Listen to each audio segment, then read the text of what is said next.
once you get the Kakariko. Why is that? Because if you have a flute that is activated in standard and you try using it, like the black holes form and stuff like that. Yeah, it's pretty bad if you use the flute in the rain state. Look at that. Crystal in Hera, Pendant in Eastern, Green Pendant in Desert, and live on SpeedGaming. Hey, we're live. We have a randomizer race. I knew we could do it. I believed in the power of the team. All right, we also have a starting bow, so this is shaping up to be something relatively normal at the moment. However, we can still get entrance thrown. Oh no, we cannot get the entrance thrown. That's because we got ourselves a flute. So no, this is going to be standard with a bow start. Hey, remember? All right. You remember the 2018 tournament? That's what we got. Hey, yeah, this reminds me of that. I mean, we might get map shuffle, compass shuffle, big key shuffle. Small key shuffle. We'll learn some of that pretty soon. I don't think we have map shuffle because we do have the map info. Ah, you're right. We don't have map shuffle. Cool. We learn things. That's what we do here on SpeedGaming. Also, shoutouts to some of these bomb drops the runners are already getting. Yeah. Green guards dropping bombs, a good thing to start collecting those for when you go into Kakariko. So anyways, yes. Sorry about the late start, people, but we are here now. We do have video games. This is the second race of the two matchups between Team Double Dippers and Team WJPDTB. It's not that hard to say, folks. Get with the program. Rambler, what happened last night in their other match? I don't know. I went to sleep when I saw it was a 21 Triforce Hunt. I mean, it was over pretty quickly. I'm sure you could have stayed up. But yeah, it was a 21-piece Triforce Hunt, so it was over in like 40 minutes. Brewers Fan GP did pull out the victory in that one, though. Yeah, and we did actually see a shout-out to that with Willard's file name here tonight. Just before the runners got started, he was saying 10%, hoping against, I think, that 1 in 10 chance of rolling Triforce Hunt. Yeah, hard against. Which seems to have come up way more than the statistics would allow for this week. Yeah, I think there's also a case where a certain person who I see in chat was trying to summon the Triforce Hunt gods on Willard here. However, it did not happen. We have ourselves, standard.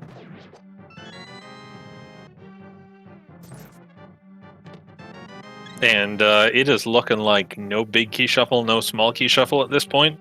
Yeah, so, hey, you want boring? You got boring. But Rambler. But finally in. It can't be boring. It's Randomizer. Look, when you sign up for a mystery race, you want to see like inverted key sanity, cross keys. But if we saw inverted key sanity, cross keys, first of all, that would have cross or key sanity twice, and that's a little much. But second, if it happened every time, it wouldn't be a mystery. And hey, you never know. We still deal with this could still be swordless. Oh, that's right. Could be swordless. Could be a hard or expert item pool, which both these runners can handle. It just means that they don't get to go into autopilot, easy red mail mode or anything like that. 4 to enter GT, 6 to kill Ganon Seed, which that is the big mystery still of the routing decisions these runners will make. I'm sure they'll figure out what to do. Yeah, also I just have to point out that even though Willard did spend a little extra time farming bombs, he's only 2 rooms or so behind tstew at this point, so he made a little bit of time up here. Yeah, he's also only 2 bombs ahead for all the time he spent farming bombs. Yeah, well, you didn't expect the 4 drop to be in the bombs also. No. Yeah, so Flute was in the starting inventory for these runners, Bow was from the Uncle, and we got Bombos from, I believe, Zelda Cell.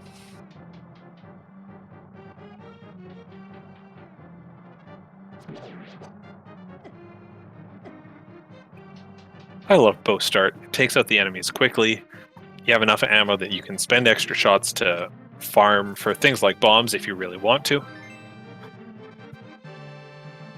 And it makes Eastern a pretty viable play right at the start, although Pendant Eastern always a little less attractive. Yeah, Pendant Eastern not the most exciting thing to do in the early game. I mean, without the bow, you can just dive it, get the items in front, hope that's like your Darkhold access. But when you have the bow and you can defeat the armor lines, oh no, wait, we did see the entrance. We did see the beginning of the We did see the beginning of the seed. You guys watching did not, but this is not Randomizer of any kind. We did not see the Randomizer code. Speaking of womp womp womp, those 3 chests here in back of Hyrule were womp womp womp. No, it's good. We got a refill for our arrows. That'll leave us with plenty of arrows for the Vitreous fight later.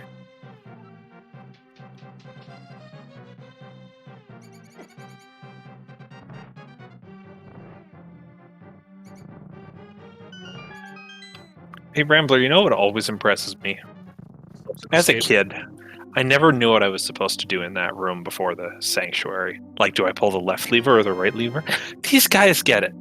Every single time. They just go to the right and there's never a problem. How do they remember that? I think they should randomize that.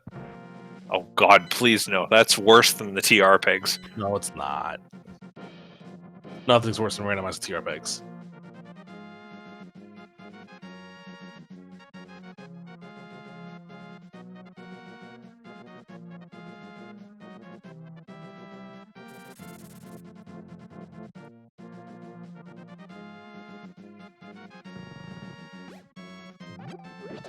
Okay.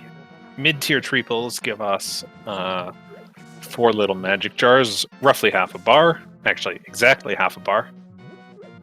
And bush crabs are giving us 5 rupees, which is kind of nice for farming, but certainly not needed right away in the village. And so it looks like Willard's going to take a little bit of a lead here as tstew takes time to see what the lumberjack tree has, which is just bombs.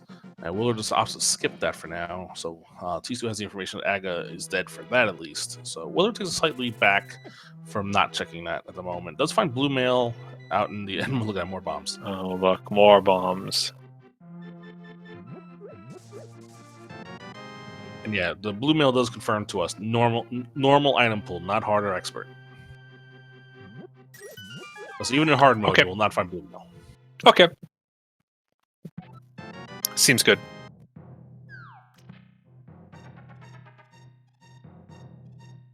So you know what we got to do when we go into the post race. Willard say at least it wasn't Triforce Hunt, because I know he wanted something stupid, and this is not stupid. Oh, don't worry. The seed could still give us some stupid things.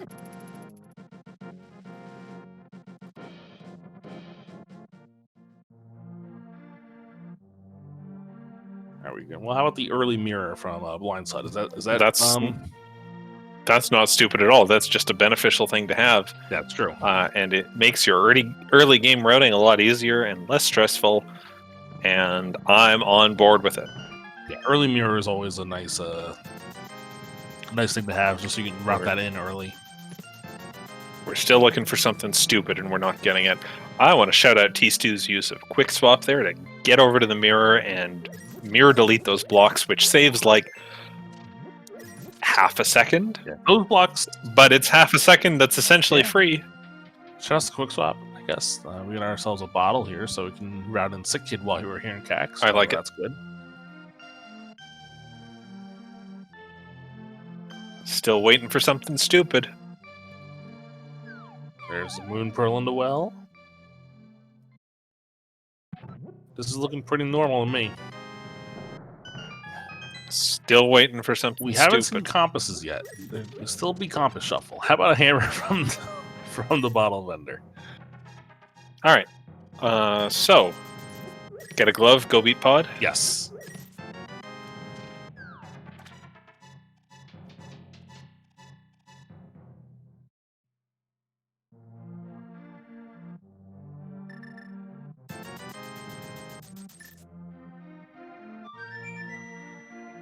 Sick Kid will have Triforce at this rate. Imagine if it was like a one-off Triforce item in Mystery. Wow, what a terrible mode. You can beat the 40. How about True Ice Rod Hunt in next Mystery? How about True Ice Rod Hunt next tournament? No, don't do that. Don't listen to me. I'm being you know what?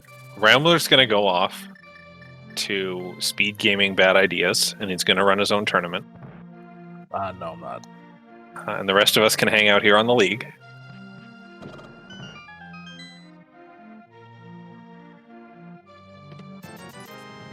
Those of you who don't realize the mode True true ice rod hunt is you start with every item but the ice rod and full everything. Oh, there's a green 20 or something.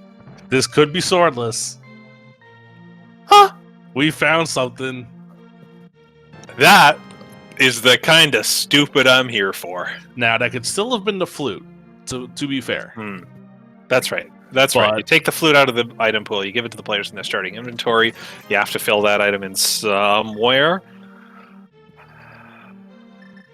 That's either the flute or we're dealing with a swordless seed. I really hope that's a swordless. I want to see. I want to see how that plays out.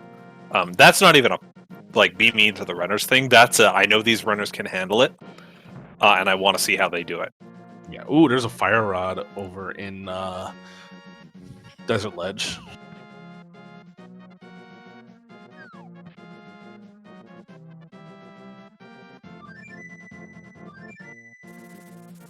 Willard gonna go finish off the desert checks with checking Agina. Meanwhile, we see our first true evidence here as T2 goes straight to the. Oh, okay, never mind. It's not swordless. So that was. My heart is broken. And there was ether in the Agina's chest. That is probably not a huge advantage for Willard. It's a check he's done now that his opponent will end up doing. T-Stew will very probably not get burned by it. If he tries to go to Meyer and gets blocked because he doesn't have ether, he will already be in the area for Agina's cave. Yeah, especially when you already have the flute. I'm sorry, the mirror. Willard gets his sword, so he now knows that this is not swordless and that green 20 was more than likely the flute.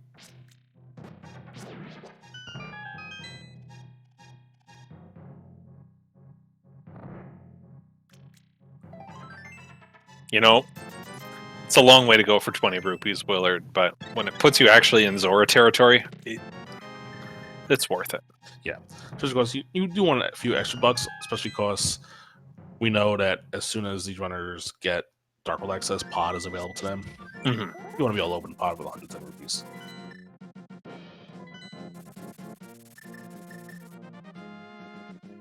Alright, T-Stew going over towards Ice Rod Cave area. Oh, poor Willard with this mold arm. Yeah, this one mold arm went from the right side to the left side to the center side.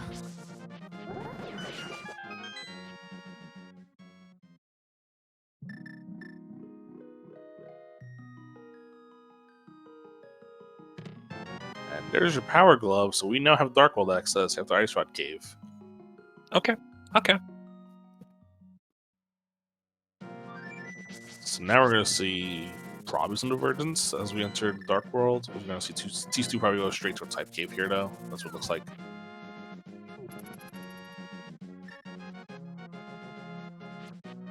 Yeah. I get this. I mean, I said earlier, you just go straight to pod. And in a sense, you can, but in another very real sense, you're never completing the seed without doing Hype Cave. So you should probably do it first on the off chance it gives you things like, say, a lamp that just makes the dungeon go more easily. Yeah. We saw a quick map check on T-Stew's side. I saw that there's a pendant over in Swamp. I didn't see what the other 5-6 crystal was, though. Was it Turtle Rock? I don't think it was Turtle Rock. I thought it was either Ice or Mire. I thought it was on the bottom part of the map. Oh, I thought it was on the right part of the map. So let's call it Ice Palace. Split the difference. There you go. Tentatively, it's Ice Palace. The Willard might give us a better check once he hits the Dark World. Well, Hype Cave was Knots.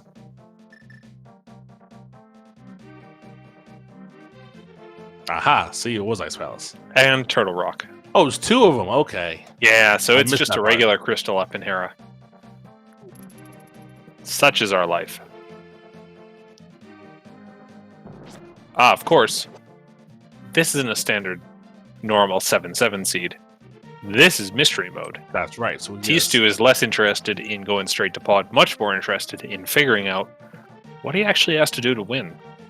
Yeah, this could be a fast cannon. If the hole's already open, this is a fast cannon seed. We don't complete GT. However, 4 crystals to be cannon, but we are dealing with a closed hole.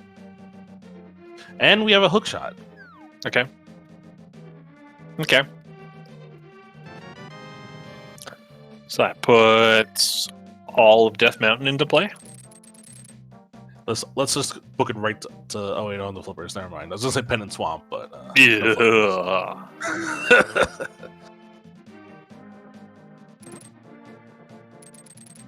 Looks like Tisu's gonna book it straight to Catfish here, which I mean it works because then you could also do Zora while you're over here without a way to fake flip or anything. You have no way of getting into Waterfall Ferry. And I don't think we have the means to Ancilla to Zorledge with what we have. Oh, we kind of do. We have It's bow. a little rough. We have bow, we have bombs, but T-Stew doesn't have enough to keep doing it. He kind of just gets one shot. Okay.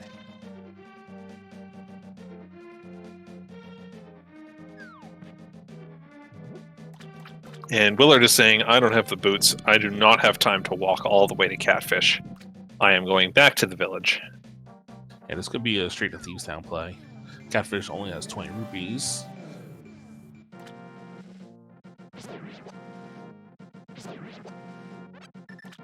And T-Stew does get bombs here, so we might instill delete into the waterfall here. Yeah, for those of you that don't know, what he's doing is putting so many objects on the screen at once. The game can't create the little splash that happens when you jump into the water. And if it doesn't create that, then it doesn't check to see if you can actually swim, and it just lets you keep swimming. Bonus effect, when you walk out of this cave with the Moon Pearl, you're just in a walking state because the game checks for things in the wrong order because it didn't expect you to be swimming in the first place. Maybe we should be nicer to the game. It's trying its best. Alright, well, it doesn't have to worry about doing it again for the Zora item. It's just a heart container over there. Well, we found our third medallion, the Quake medallion, in chess game.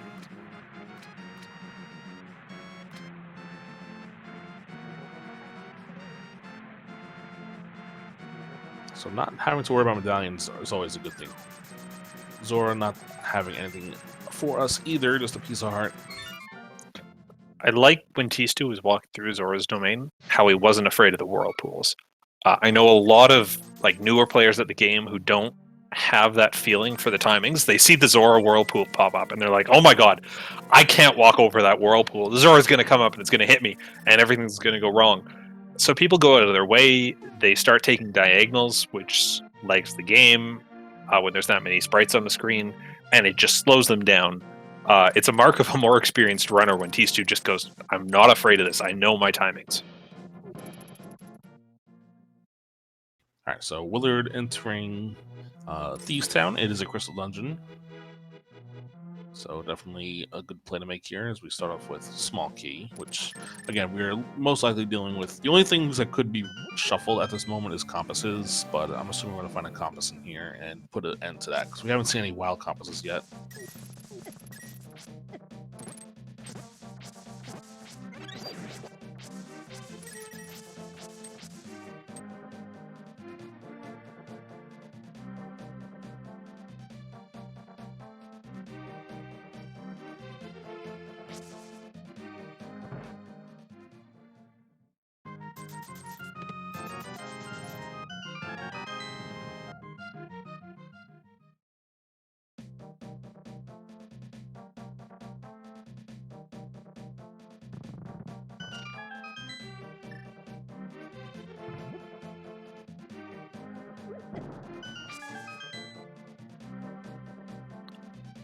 Why is Garfield's bunny sprite Odie and not normal?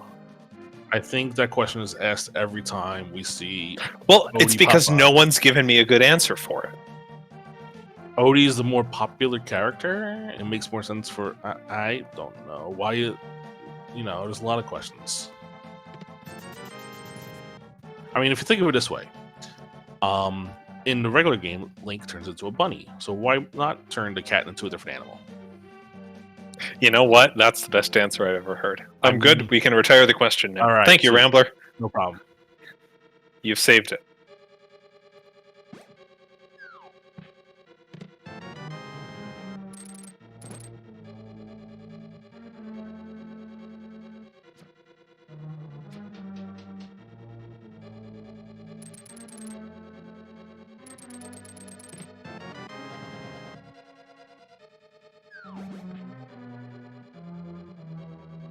Alright, so both runners now. Wilson through Thieves Town. Oh, look. Bombs. There's been a lot of bombs. In the bomb chest in the attic of Thieves Town. Is this even random? Oh, no, I'm not going to bother. No, it's just a nice reminder to the runners that they have to use bombs in that room if the bombs under the pots didn't remind them of that. Yeah.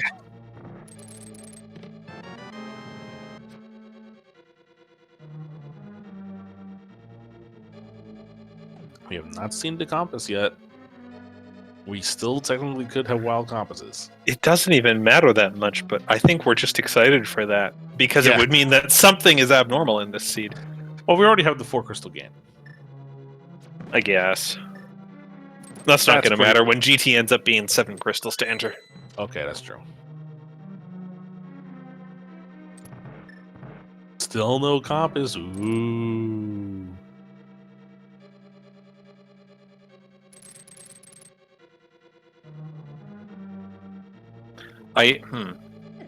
My biggest wish right now is that the runners had entered the dungeon at the same time. Ah, Just so nuts. that we could see them. Yeah, nuts. Just so that we could see them going through it kind of in sync with each other at the start, and we could get a clear picture of who was moving more cleanly through the rooms. Yeah. I mean, there's a way around this, which is check what time they each enter and complete the dungeon. I should have thought of that 2.5 minutes ago.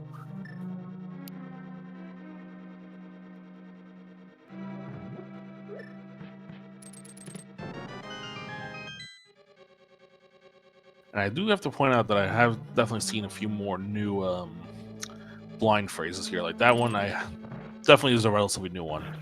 He old gambler is all better.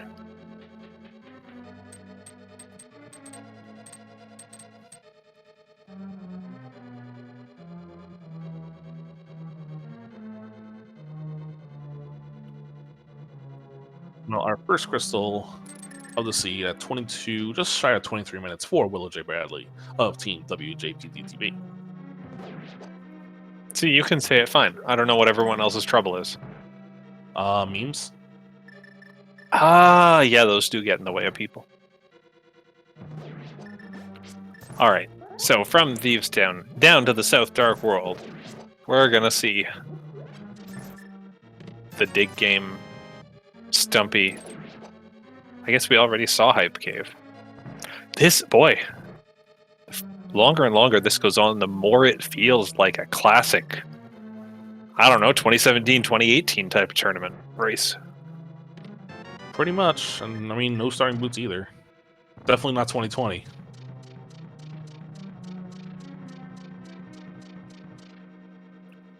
Nothing at digging game. We still have 2 more checks here before maybe it's a pod play. Oh yeah, 45's here. Right, we have a mirror. We do have a mirror.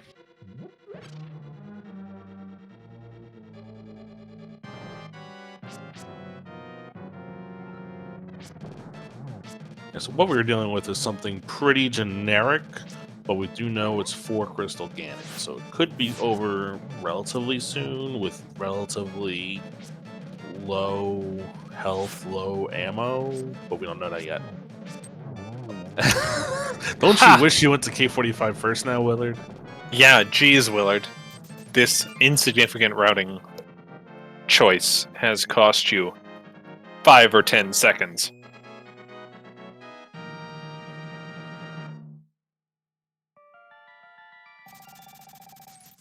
Well, it beat off the Ooh. mixer there. Woo! Alright. Yeah, so unsurprisingly, Willard going to take those mitts, go immediately to the mire area, and... Well, he knows he can get into mire, but I think the fire rod's probably a higher priority here. Yes. And this is where knowing that the fire rod is there might come into play for Willard over tstew. tstew might take those mitts and go up to Death Mountain first, because he knows Death Mountain has a lot more checks. I guess. I guess fire rod doesn't necessarily do a ton for Willard right now, but it might conceivably soon. Master Sword is nice. That's great. Once we get 4 crystals, if it's a 4 crystal GT, that's another thing that you can now check what GT is with the mitts. So, at this point, what's our difference in the runners and what they've checked? Because they've been fairly in sync with each other so far. Yeah, Tstew's done Catfish and Zora area. and Willard's done Agina. Mm-hmm. I think that's it. All right, cool.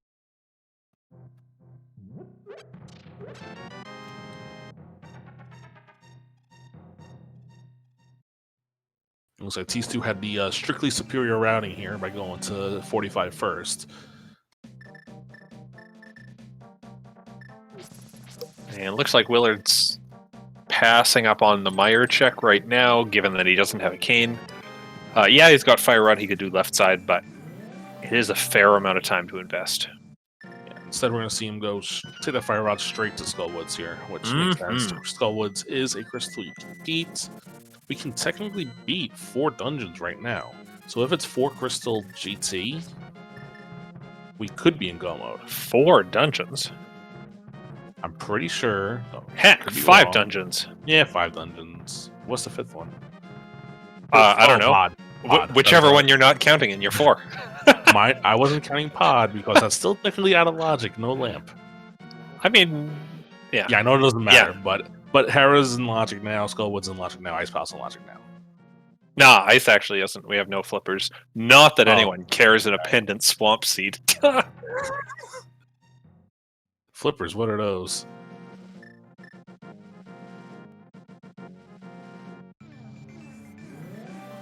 Oh, hey, look. Tstew did not get the Fire Rod.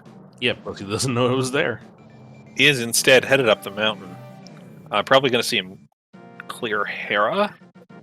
Well, he can Hera pot, right? Yeah, you can Hera pot with bombs. You don't need boots to Hera pot. I mean, I can't, but I need the boots to Hera pot. But that's okay. Can't do with bombs. You'll learn someday. I'll teach you after this race for $5. Nah, they'll just make boots start in every seed ever, and you don't have to worry about that anymore.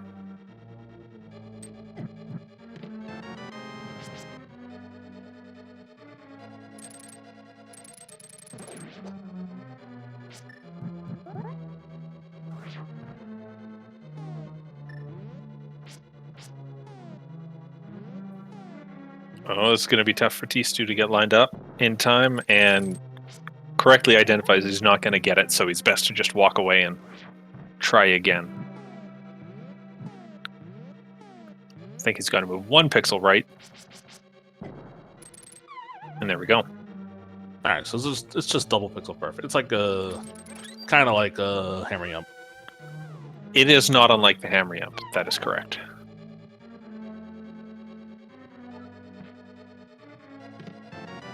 All right, Willard, Master Sword, Moth Fight. Go. That's not going to be a problem at all. Now he needs 8 hits with either the Fire Rod or Master Sword. Spins count double. Yeah, that was easy. I couldn't even count that quickly. Boom. It's the first item out of Skullwoods also.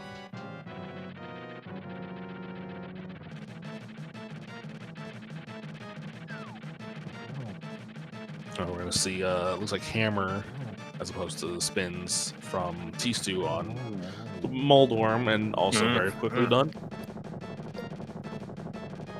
And just a 20 rupees off of Mothula means Willard only has 1 of the 2 items in Skullwood so far. Yeah, but he hasn't been in the front yet. He's just been to Vanilla Big Key Chest and the boss so far. So this is the 3rd check of 8 here. Now, I wasn't counting for tstew. tstew is leaving an item in the basement. Okay. Or in the big chest, 1 to 2. Thanks for counting. Pretty sure the big key's in the basement and the big chest has an item.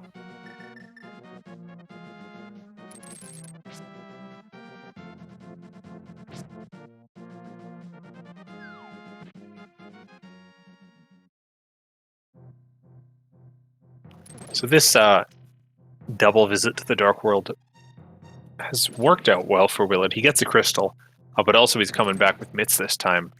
So he gets the opportunity to probably do the Smith sequence if he's so inclined right now.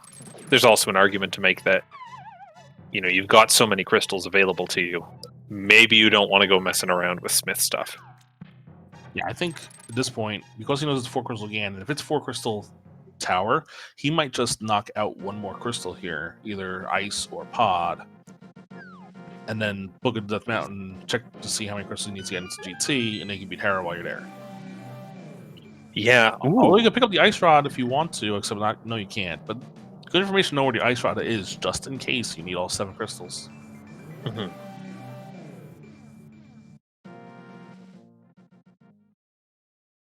Yeah, it gives some serious peace of mind to him. Over on T-Stew's side, in Paradox Cave, he is going to find 7 items. He probably wants some boots. Actually, there's a ton of stuff he's going to want here. Yeah. We know 2 things he won't find in here. Fire Rod and Ice Rod.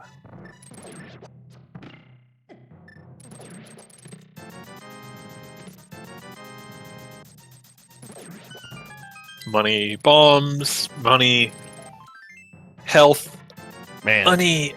Oh, that's absolutely nothing out of 7 items. And Spiral Cave didn't have anything either, so this Death Mountain play has not been up with T-Stew at all. Always feel for the runners when this happens. You do a play that should, based on the numbers, give you some cool progression, and it just gives you nothing. He's still got Dark Death Mountain to do with 6 more possible items, but it's a little discouraging to just make that call and go, well, what? I guess the odds aren't with me today. Yeah. You know, see Willard going to climb the mountain now. Odds are he'll probably do Hera and check what the goal is. I think he's about to do Ice Palace, but I think he wants to check the goal first. I mean, Samaria-less Ice Palace is not the most fun. So the thing is, Samaria-less Ice Palace is fine if all you're trying to do is beat the boss. That's the way we did it for, what, over 10 years? Yeah. As soon as... I mean, the community, not me. We've only been playing a couple years, but... let's talk about the random community itself, so just around 4 years. Yeah. But as soon as you have any doubt about how many crystals you need, there is that question of, like, how much work do I have to do? And in that sense, it is way better to know your goal. Know if you're trying to full clear ice or just going straight through.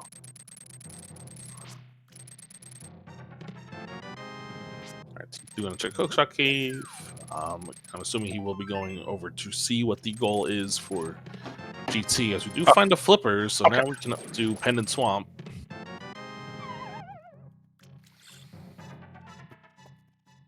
So one of the best things for T-Stew about finding those flippers is that Willard might end up doing Zora stuff from it.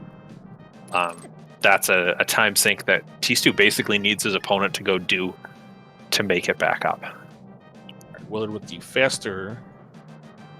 Oh, it's a 7 crystal. Mm-hmm. So forget all we said earlier. This is not going to be a fast seed. This is going to be a normal... The 4 crystal Ganon. But Rambler, it's only 4 crystals to beat. Yeah, well...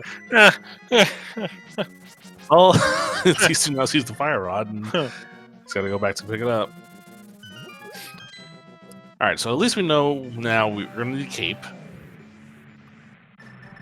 And once those flippers are in Willard's possession, it might incentivize him to go to Ice Palace, because, again, Ice Palace is now in logic once with those flippers.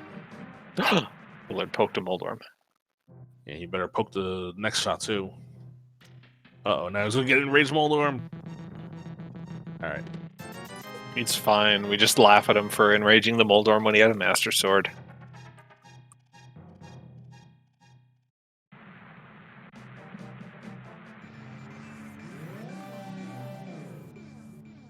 Alright, crystal number 3 on Willard's side.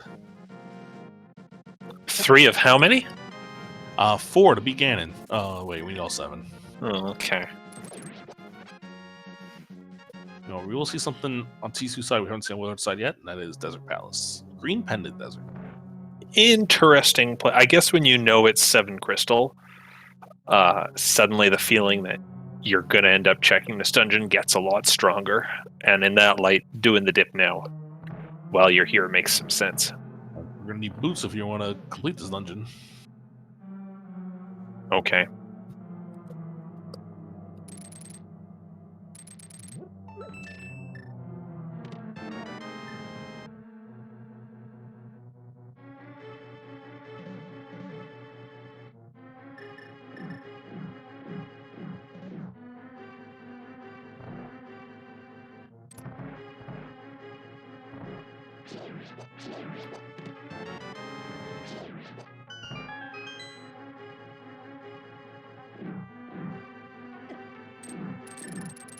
So Willard's going to do the same things that tstew just did with the Paradox Cave, probably into GT Tower check.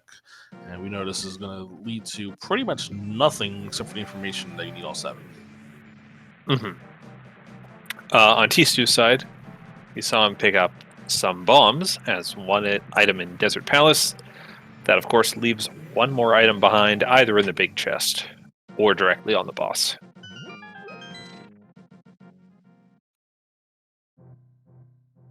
Willard thought he was playing Z1R with the boomstick, trying to fire rod the door down. While tstew is going to pick up his ether, we know it's required for Meyer, and he's about to pick it up. Yeah, okay. This is about what we expected would happen.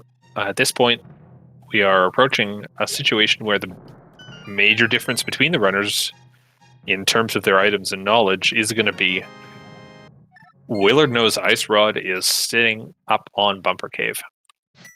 Neither runner has any idea where the cape might be.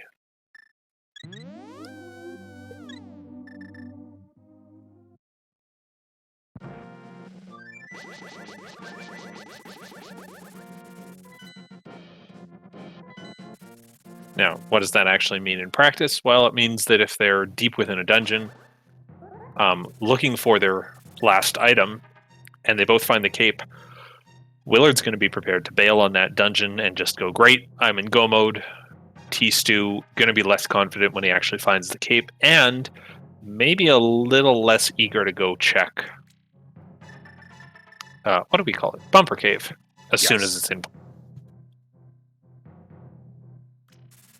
See, that is a good point. We basically only need 2 more items for go mode. The Canis Maria and the Magic Cape.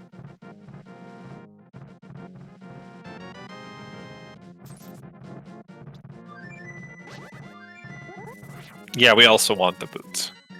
Need? No. Want? Yes. Yeah.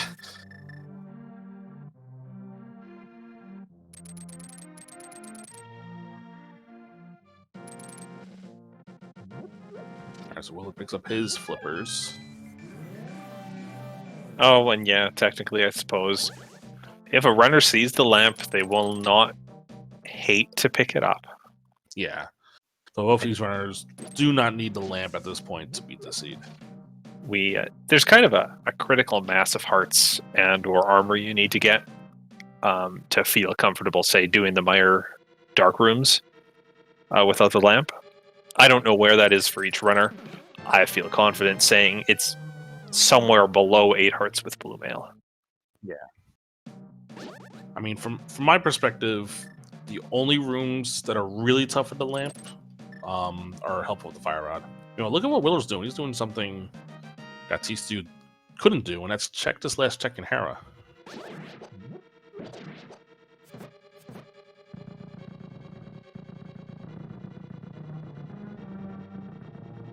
Okay. Okay. This is time intensive. It's probably worth it for the peace of mind since he knows he's doing 7 crystals, but he's also got, honestly, not that many items left before go mode. Yeah. If he finds Samaria here, this is like a game changer. If he finds Cape here, it's a game changer.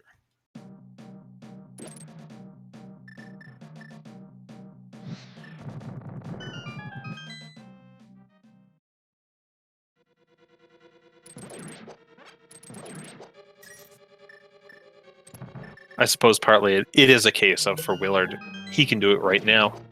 If he thinks he's ever going to do it, it is significantly faster to worry about it now than to be checking it later. Yeah. He's torn between Herapotting again or climbing up the mountain, climbing it up. He Herapotted first try last time with the bomb setup. I know he's not a huge fan of the bomb setup, so he's going to go up and do the classic way now.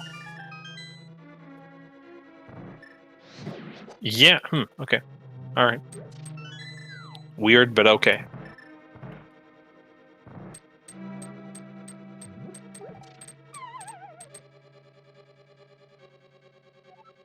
these runners might end up converging. Like after tstew does Moth and Willard does big chest check, they'll be back in the same boat. That did not pay out for Willard. Only 10 arrows. Well, tstew's having a little bit of trouble here with the Moth to fight. Having only down 2 hearts. Down to 1 heart. 1 more spike, and that's it. Oh!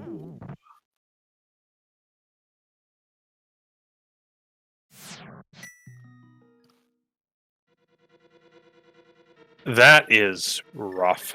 Yeah. Not a mistake you expect to see from either of these guys. Unfortunate when it happens, but that is just sometimes how the fight goes. It gets a little away from you. tstew knows what he's doing. He knows that he can pull together enough magic to get back to the Moth fight. He's going to have a bit of a mental hurdle to overcome now, since he just took a loss in a fight that he knows he can normally beat. But I expect he's going to get right back up on this.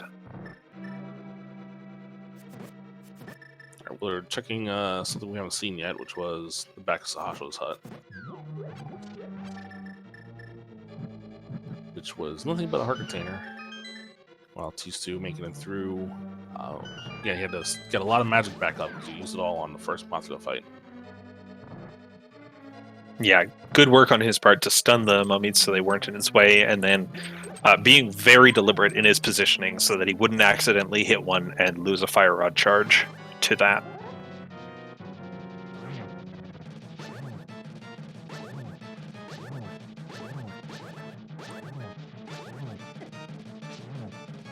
Sword beams seem to be working against him there. I think he got a few of his hits effectively halved for damage.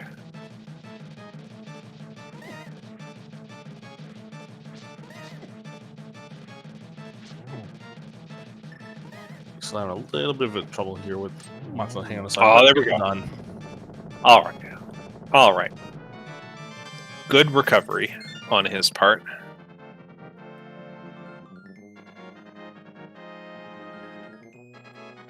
And meanwhile, Willard has walked over to Palace of Darkness and found 2 small keys so far in the front. All right, so I finally learned something about pod logic here. Okay.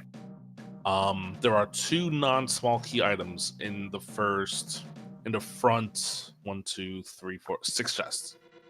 A maximum of 2 non-small keys. Maximum, okay, whatever. I always said if there's 2 items, you're just done. The rest are small keys. Yeah, that's correct. All right. So we found 1 there in the compass in the in the vanilla big key chest.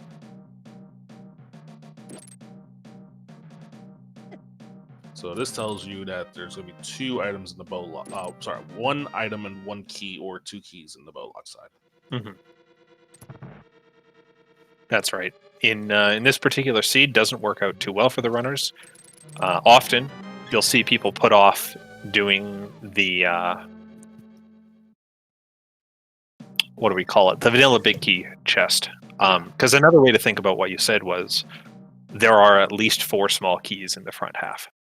So if you clear everything but the vanilla big key chest, and you've only found 3 small keys, you know that last chest, which is fairly time consuming, is going to be a small key, and you can skip it. tstew has now his ice rod information, so that's one more thing that he now has that Willard had previously, so they're caught up a little bit more on that. Yeah, that's really good that he got that information.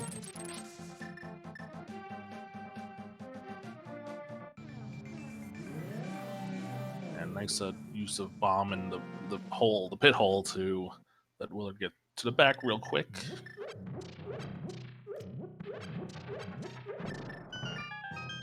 So I believe we still have all 5 items left here in pod. I don't remember what the other item was. Oh, we've seen 1 so far. Okay. Some bombs or arrows. How about a tempered sword? All right. One of those items that you're never required to need, but you're always happy to have. Mm-hmm. tstew is going to end up getting that pretty soon as well. We see him go into pod also. So at this point, it looks like the both of our runs are caught up to each other, minus the like Monster to Death versus checking the Hera chest. Yeah, T-Stew's also still got that extra Zora area information. But if Willard never goes back there, then he's fine. Well, as Willard's so fond of saying, he shouldn't go back there. He should just go where the items are.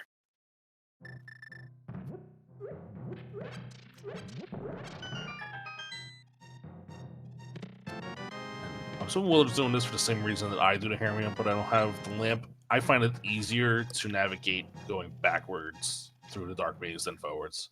Yeah. Partly you were just doing fewer movements in general.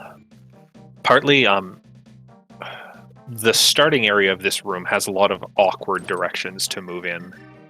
And I don't want to say smaller gaps, but strangely placed gaps that you just don't have to deal with if you're coming from the big chest. Because you skip that part of the room entirely. Yeah. But Dark Maze had us the map a big 20, so we are now off to kill the boss. The boss should have our last item.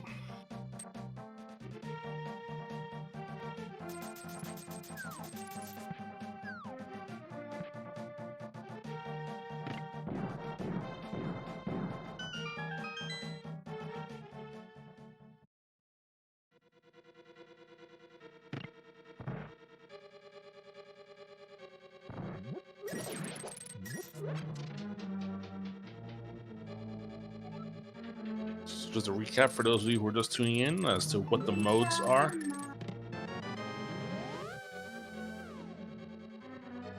The modes are, well, essentially 7-7 open, or sorry, 7-7 standard, but we had a flute at the start, and Uncle gave us bow. Nothing fancy.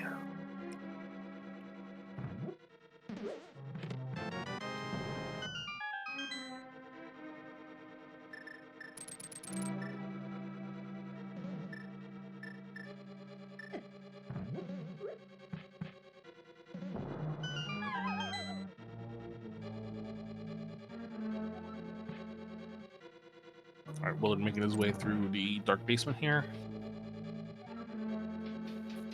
One turtle in the dark here.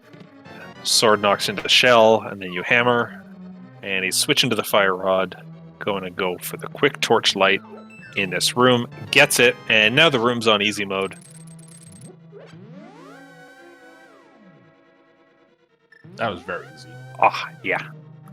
Tempered Sword goes a long way because it takes out the turtles in a single slash. Not being at full health goes a long way because, again, your pesky sword beams don't end up doing marginal damage and knocking those things away from you. I can tell you as a person who's done, I think, every dark room in this game now, if you don't have Fire Rod, that dark room is probably the hardest. It's easy. You just have to use the exact same timing that you use in an MG without any of your visual cues. If only it was that easy.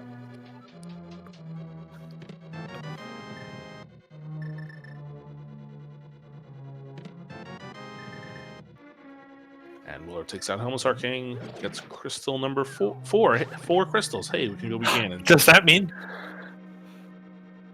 if you somehow majorly glitch and not get caught, then yeah, go and go for it. I'm watching, Willard. I'm watching. Herapod from Hyrule Castle, easy game.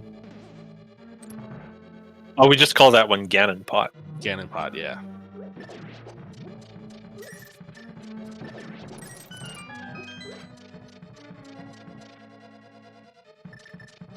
Yeah, it looks like it's going to...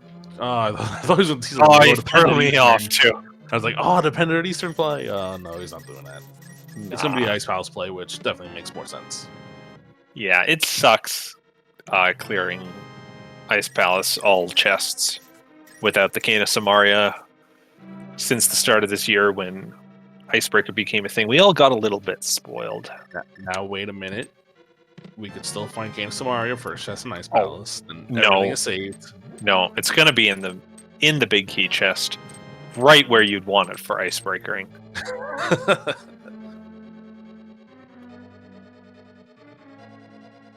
But yeah, this is the obvious play. Rambler, what's that classic bit of decision-making meta that everyone's gone by since the first randomizer tournament ever? There's always a sword in the swamp. I've literally never heard of that. Oh, that's a Willard thing. Oh. Nah, I was going with, hey, if there's a crystal dungeon you can fully clear, go ahead and do it. Yeah, that's my mantra also. I just never heard of it that way. So yeah, Willard is going to abide by that. I expect tstew will as well, after he finishes in pod.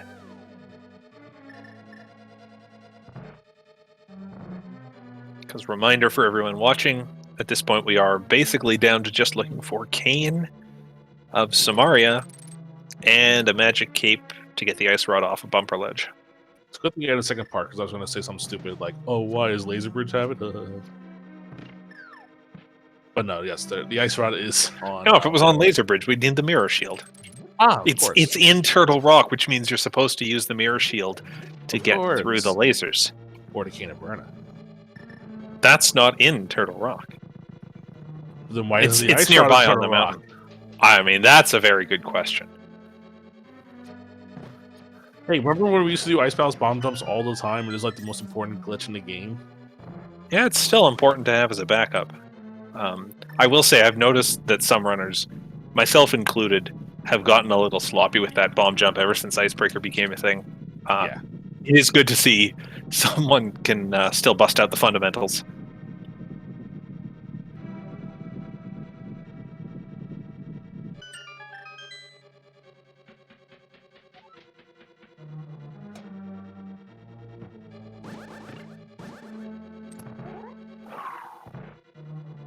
Someone's asking what Icebreaker means in chat. There is a new glitch found, I guess it was around It was almost a year ago at this point. February, yeah, it was like either end of 2019 or early 2020, where you discovered the Cane of Samaria is a really broken weapon. Oh, we always knew that. Yeah, we always knew that, but it can do some really weird things in both Ice Palace and Swamp Palace. And Ice Palace can go through the barrier where the big key chest is by standing on a specific place.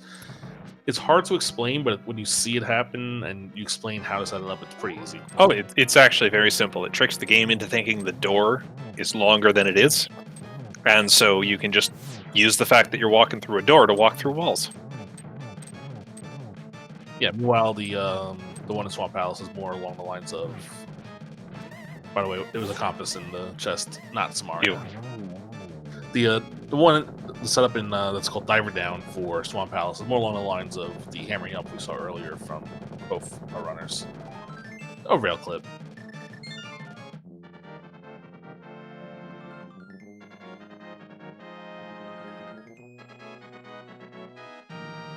Alright. So Willard has 2 items, I believe, from here in Ice Palace so far, with 3 checks to go. Yep. We know And both runners small keys coming. Yeah, both runners tied up at 4 crystals apiece now.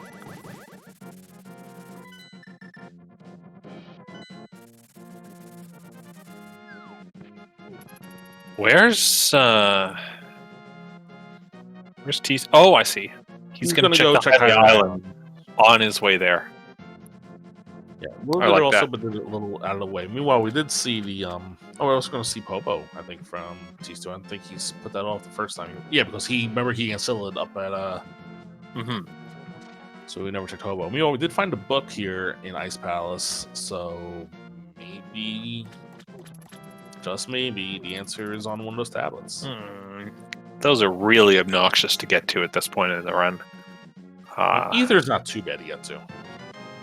And you could also do bombos when you do the mushrooms from Hobo. Yeah, no, you're right. You can do bombos when you're doing the purple chest check. That routes in very nicely. It's more a thing of, I think the runners at this point in the race never want to be doing purple chest. They want to find everything they need in their dungeons. Oh, guess what? We're out of crystal dungeons we can check. Well, that we can complete. Yeah. Oh, my. Oh, okay. So Hobo with the mushroom leads to Samaria. Willard has a very important decision here. He hasn't done Zora area. He hasn't done Hobo. He just finished Ice Palace.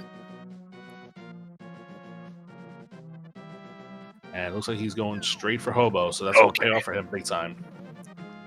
Meanwhile, T-Stew's now going to head to Ice Palace. So that I thought for a second maybe T-Stew take the lead, but Willard says, no, I'm going to go to Hobo right now. And But there's a Willard might do everything here and lose a little bit of time, but there's he'll a eventually get definite to Samaria advantage T-Stew gets at this point, which is Yeah. he gets to do Icebreaker, full clear of Ice Palace. That's true. It's going to save him several rooms of wandering around, just trying to get to the right side, especially because we didn't have a small key in the first chest. Willard had to go through the pit jelly hookshot room. That's the name we're using for it. T-Stew's going to make up some time here. Time that he desperately needs to make up after both the early Zora check, which Willard still isn't doing, and the moth death that he took. What is Willard doing? Is he going to Bombos? No. Is he going to? I know what he's doing. Zora? He's going to do turn the mushroom, then do Catfish Zora. Okay. Roadrunner's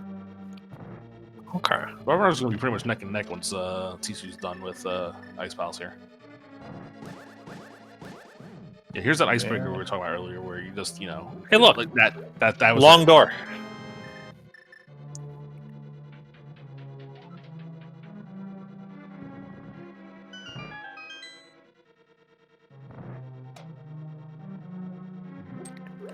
Don't worry about it, kids. Ask your parents. And they'll tell you, finally, and please stop telling us about this weird Twitch thing that you're on. You know we don't understand it.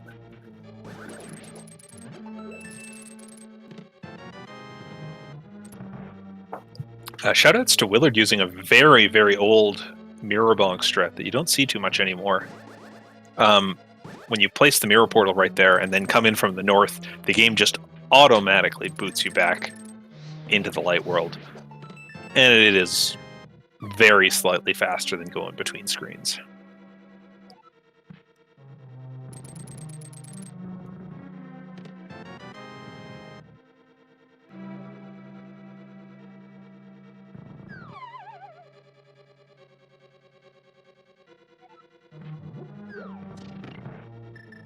Yeah, one good benefit on Tisu's side is he already has all 3 items, so he doesn't have to go to Ice Tea Room at all. Yeah, and look at this. The just in a span of this dungeon and these other checks, Samaria has made a difference, and it looks like T-Stew is going to take the lead. Yep, that looks like it. I would assume both our runners after these checks will go straight to Mystery Mire. I would presume. I have to think so. What else are you going to do? Holy crap, that was a fast fight. Oh, well, yes and no. He lost a fair amount of time using Bombos just to break the shell, but importantly, he was able to deliver by swapping back to Fire Rod. I think he started the fight with below full magic, so he knew he had to Bombos it. Yeah.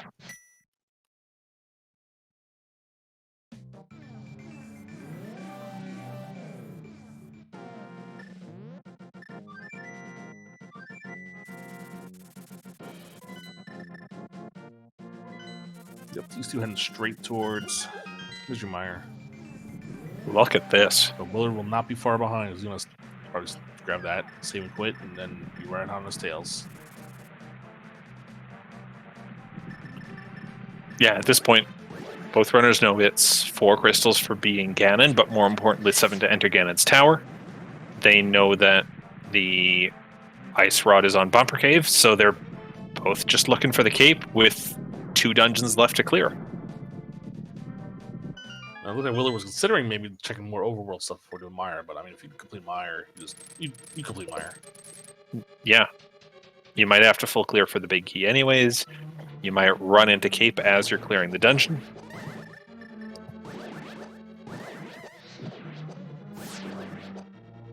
Yeah, the way that this race gets interesting is if it's not in here, where do these runners go to look for that cape? Swamp Palace is available, the Smith Chain's available, Eastern is available. Maybe it's on Laser Bridge, you never know. I hate all of those options. Well, guess what? That's what we got. I know. You just want to be here in Mire and have it be over with. I just want to see these runners execute their butts off at each other. Oh, that's what's going to be. You know that. I would hate for a race that has been fairly close all along to come down to a left-right decision. Doing something like overworld checks. That's just not a fun way to have this play out. What if it's on the pedestal? At least we can check it now. Then the game had a logic bomb because... Oh no, wait. Turtle Rock's a crystal. Hylian, wake up!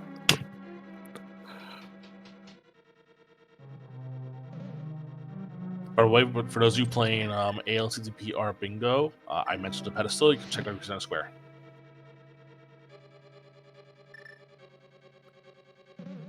I'm going to mark my square that says commentator mentions a bingo card.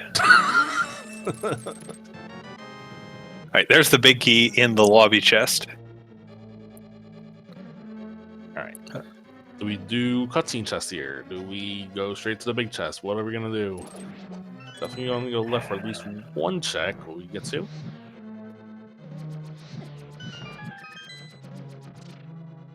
Yeah. I believe we found no items so far in this dungeon.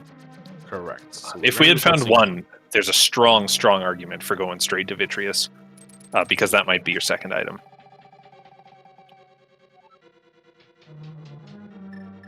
Willard's not gotten the big key yet, but he will when he comes back from here.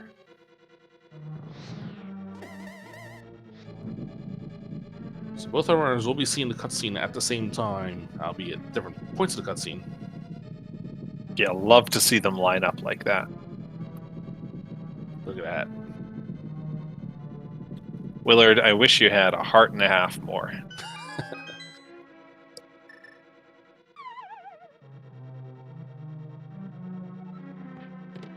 Oh god, it's the compass. So that means 3 checks left. 2 of them have the items. 1 of them has a small key. You know what I love is both runners, knowing that big key location, are going to be really unhappy with getting the compass there. Oh yeah, for sure. They're probably in a state at this point where they're thinking, hang on, did Willard get his big key? He's getting in now. Not like this, he's not. Wait, I got my screen swapped. I seriously need to wake up. All that coffee I had yesterday, that went to waste. Yeah.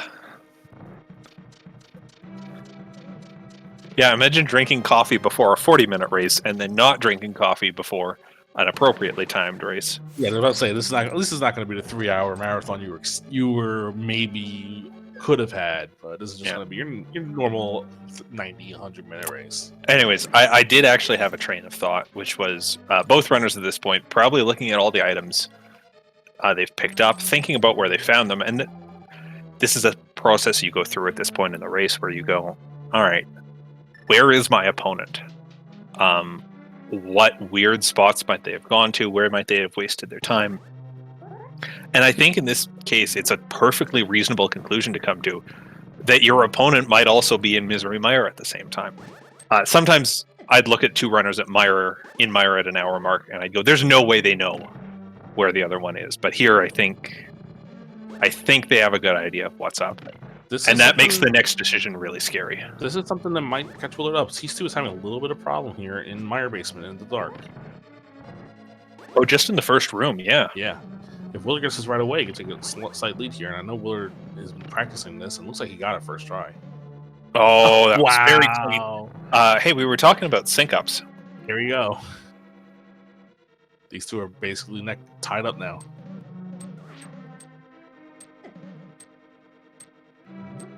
This is where you want the cape to be on Vitreous, and then execution just wins.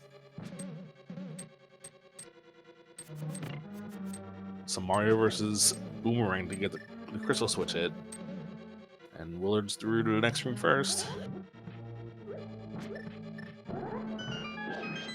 And even if these runners knew Spooky, I'm assuming they maybe not, I don't know, but you can't do it without boots. Spooky is just a little rough to pull off. in the dark. There are other ways to set it up, but even if you had the boots, it's just not fun to go for in a dark room. You have to be so precise with your timing around that first spike.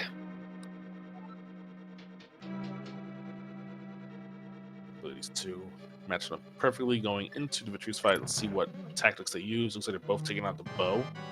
So you're going to see, it looks like NMG strats. Yeah. And You got the health to take some of that, and then they'll switch to arrows. Willard, having a bit more health coming into this fight, gets to be a bit more aggressive with his spins, but misses some bows. That's going to hurt a lot more. Oh no! Than the Monster of Death.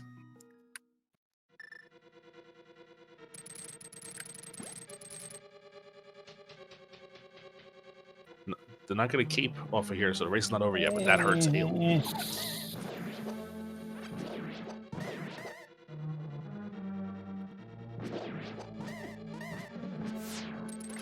Flat out, Vitreous is one of the worst bosses to take a death on. And it just hurts. Worse, but this is, yeah. Lampless Vitreous, especially nasty. Oh, yeah. Now you go through Dark again, which we saw him have trouble with last time. So yeah, this is going to be hard. tstew gets to make a bit of time because we had actually forgotten, or I had at least. tstew came in and cleared what he could out of the front of desert. Can't, of course, finish the dungeon because the big key's sitting on the torch, but Willard's now sinking time into the right side. Yep.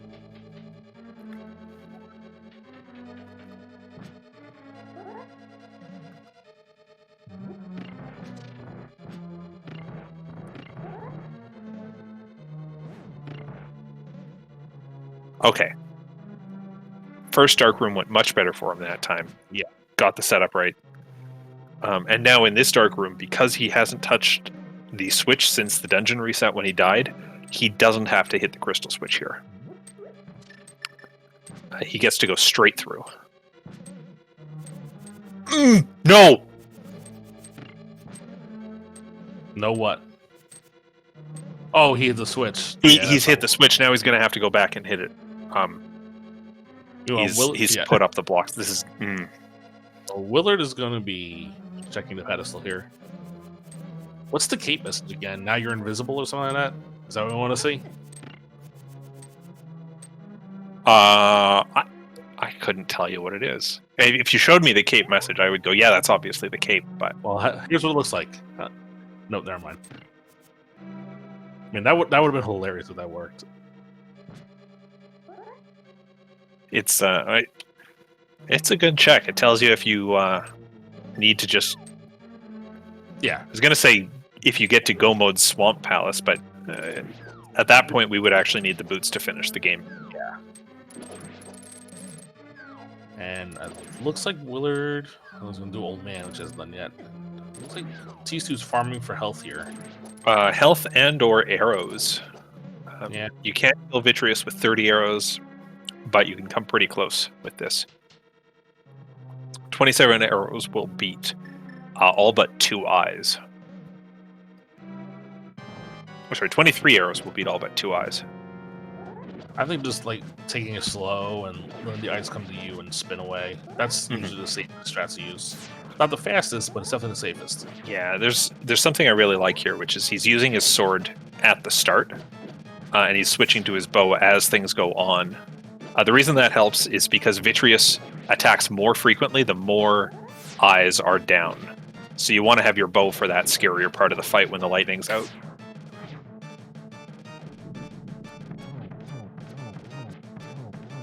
And slowly, but gets done. Vitreous is down for tstew's side. And he's still in this race, because Willard looks like he might be... He's going to do Ether Tablet here, it looks like. Maybe do Turtle Rock? This is a long way to walk for just Ether, but Turtle Rock's also a long way to walk from here if you can't beat it.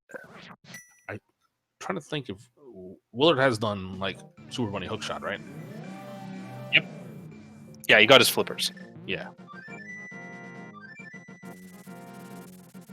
All right. Is tstew going to check the pet as well? we'll get the hook shot out. No, he's going Maybe. Dark World. Smith Chain? Probably Smith Chain, yeah. All right. I mean, Here we are. If you were in this situation, what would your play be? T-Stew situation? T-Stew or Willard. Like you're in this situation, you have 2 pendant dungeons to clean out, you have a lot of overall checks to pay out, and you have Turtle Rock. What's your play? So I think they're in 2 slightly different positions here, because T-Stew knows he's lost, 4 or 5 minutes to bosses at this point. So I wouldn't be surprised if he gets a little wild with what he's doing, though it does look like he's going for a fairly reliable check of going Smith first. Willard just going straight in on Turtle Rock, guaranteeing he's doing a double dip at this point. Yeah. If he gets Cape, he knows he's just out of the dungeon, but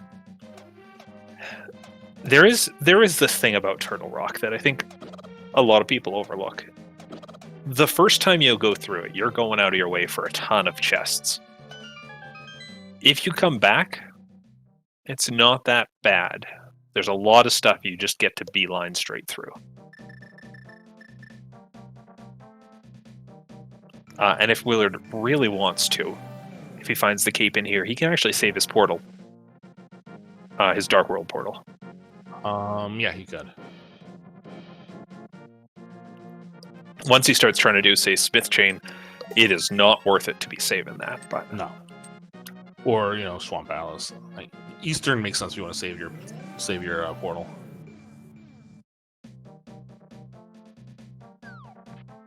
Small key, big key.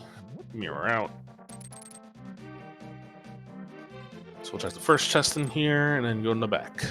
Meanwhile, purple chest for T-Stew. I'm assuming probably after purple chest, it's Bamos, Tablet Check, and maybe Swamp Palace.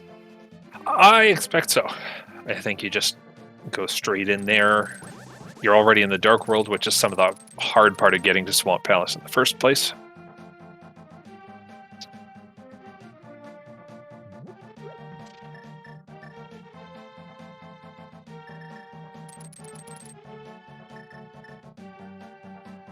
Yeah, so now that these runners are separated, it's basically whoever finds the keep first is going to win this race. No I matter don't where like it it. I don't like it.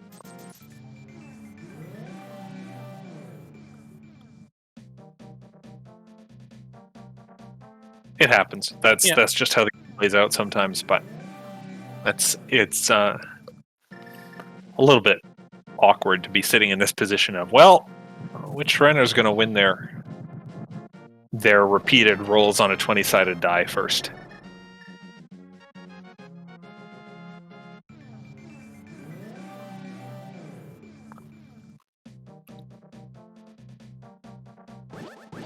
Unless they both end up last locationing Eastern Palace and converge on the Cape there. That convergence I would love to see.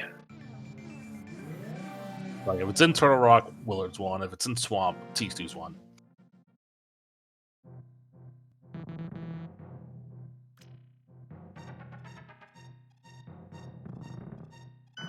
Also, I'd love to see someone pick up the boots, just because this game has an awful lot of walking, kids. Listen, there's so just a lot of walking. We got rolled this for Mystery, where it's basically as boring as it can get. The boots are on Moldorm too. We know that. Why are you like this? Because I'm somewhere between. I'm a perfect combination of serious and meme. Wow, when you put it that way, that's me too. I feel attacked. I'm seriously memeing here, people. Hey, look, silvers. Yay! Willard might not get those.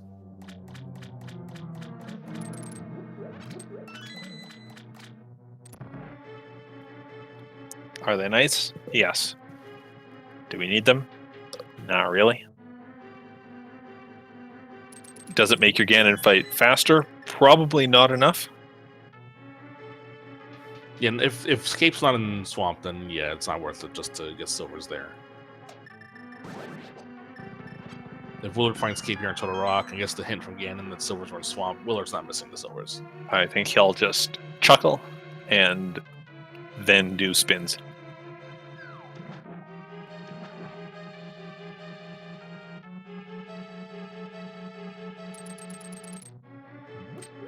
Also, note that Willard had actually stepped into Turtle Rock first just to check that chest, because, hey, if that turns out to be your cape, you save a ton of time dipping in and out of Mimic Cave.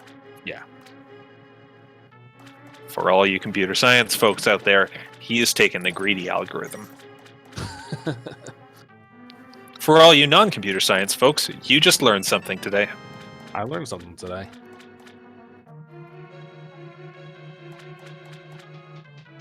Well, the more checks we see, the more checks are not the cape for either of these runners.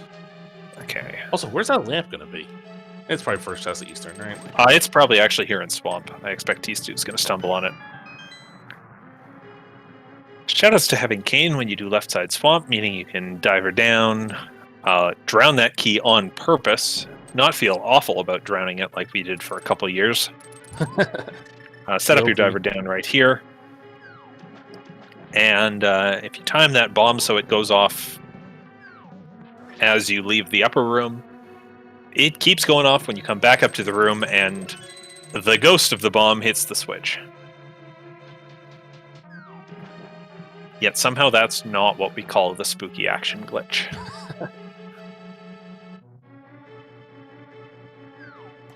Alright, 4 checks here on Laser Bridge. Will the cape be on here? Will the seed beat as rude?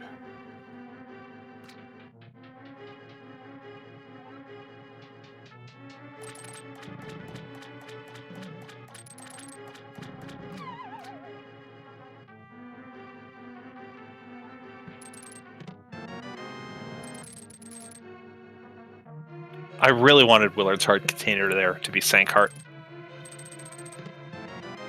Alright, well, no cape for either of these runners just yet. Now, Willard's going to definitely feel way behind here for making this play. But if he goes straight to Eastern, he's going to save his portal here. If he goes straight to Eastern, it's in Eastern, then we're fine. Yeah. Just hop down from the light world up above onto that same ledge, and hey, go straight back in. Or go to Spike Cave. Or go to Spike Cave. Or not. Or decide you don't like doing Spike Cave with only 4 hearts, because, darn it, you paid for that blue potion, you want to use it somewhere it's actually important. Talk to the old man and heal, and then do Spike Cave. We're going to see another diver down here on T2 side. Actually, even with 12 hearts, he is going to need a potion to get through here. Yeah. Hookshot with 12 isn't quite going to do it.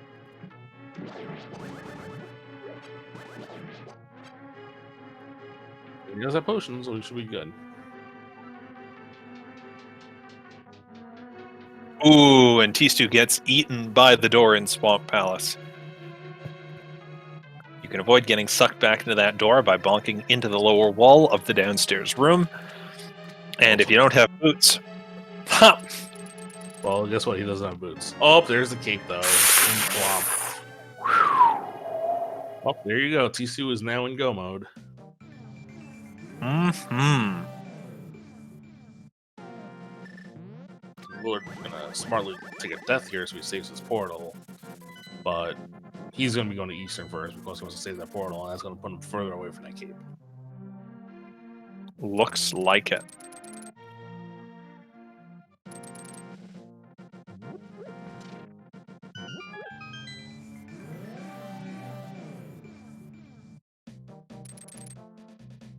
Yeah, flute into 5. Willard's going to go to Eastern Palace. Hey, we never did find the lamp in Swamp Palace. Maybe Willard's going to get it here in Eastern like you suspected. But T-Stew knows exactly where he needs to be.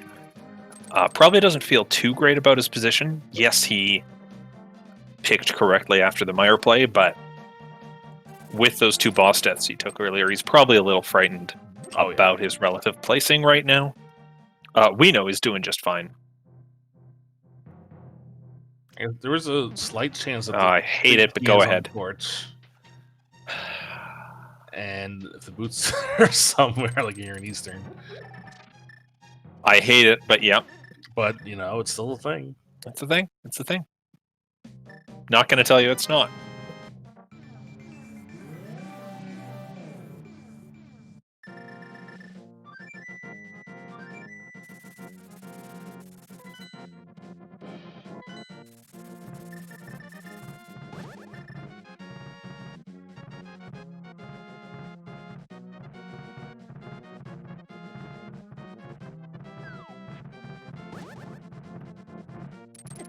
I would like to thank tstew14 for showing everyone today how to route Pendant Swamp.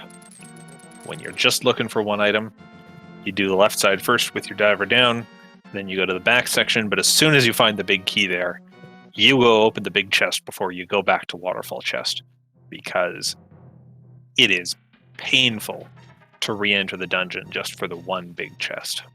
Yeah.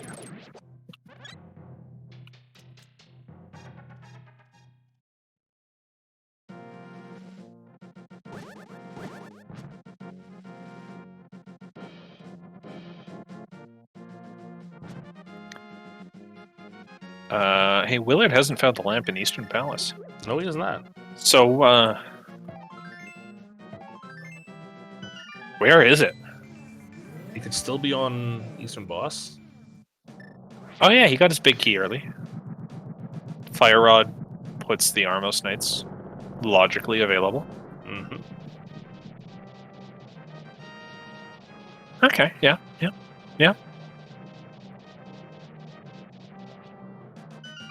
Or it could be boots on Armos and lamp in like Bonk Rocks. Mm-hmm.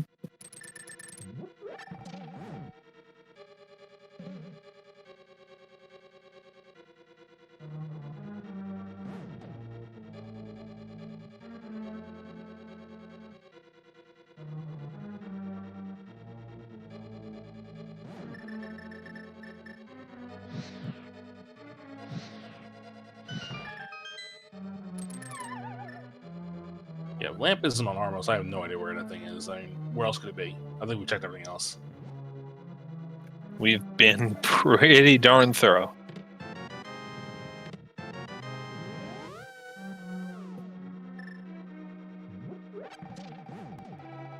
I mean, we kind of had to be thorough. We were forced to do escape right at the start. Forced to clear. I guess it could be in the waterfall area of Swamp or on Argus. Yeah. That's not much nicer.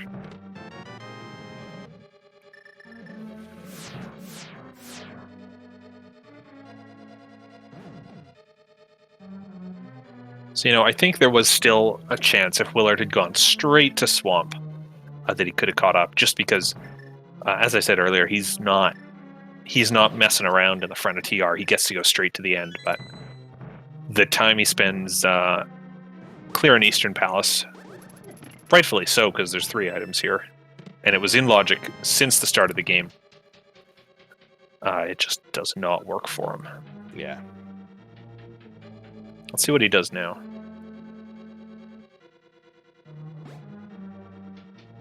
Ooh, that's not what we want to see. It's going to be a little adventure with the blacksmith.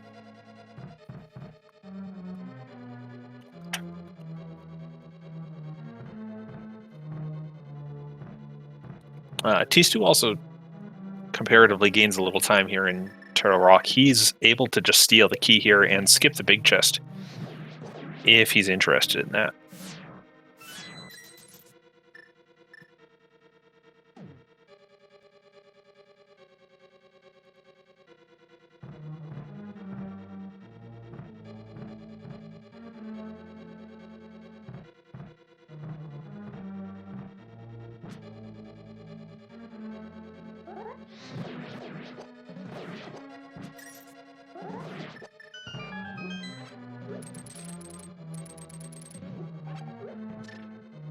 Oh, okay. But tstew's going to play it safe. So there's roughly a 95% chance that it is safe to skip both the lava chest and the big chest. And roughly a 5% chance that both of those chests contain small keys. And if they both have small keys, you are in trouble. Yeah. Today, ladder chest has a small key. Big chest did not. It would have been fine to skip it. I know a lot of the more aggressive runners will do that skip every time, but if you want to play it totally safe, you do check one of them. And actually, the one you check is the big chest.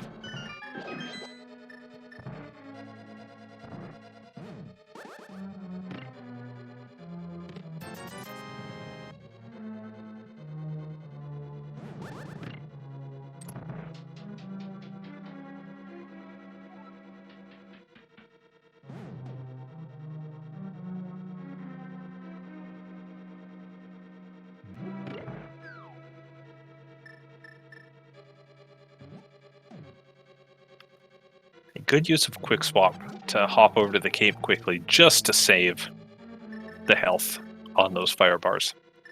Not worth it if you have to pause.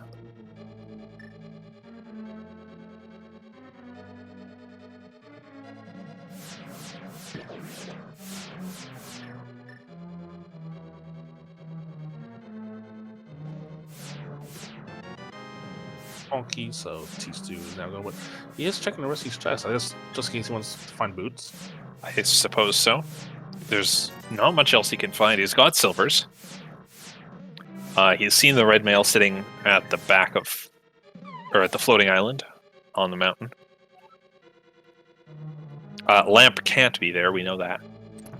So boots or half magic or powder would be the things he's potentially looking for there.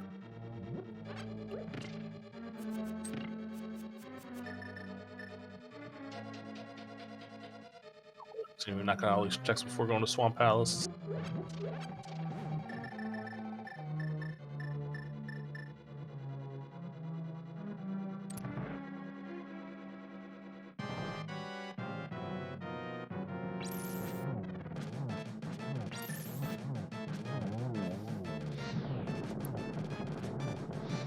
Five hits on each head of Trinex.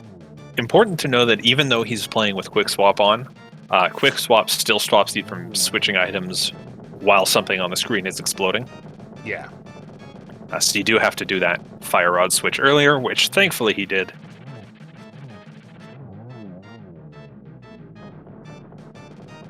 Seven crystals on tstew's side, and we have to find a big key, so you know what that means.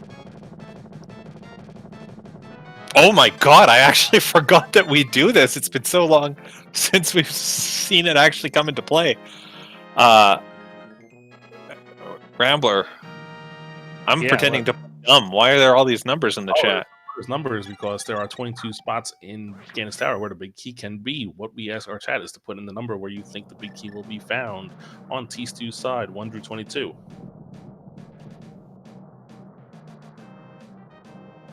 I see no one typing threes. I see. I love it. Okay, there's 1 3.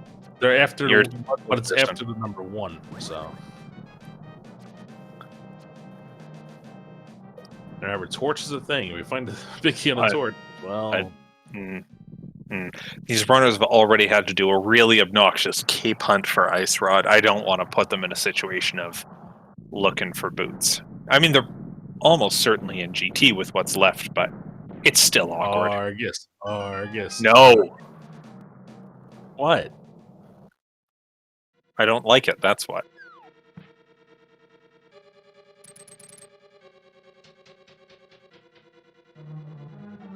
Alright. Boots would not be amiss to find, just to make the gauntlet kind of a little easier, but just also in line with how you're used to doing it. tstew is going right side.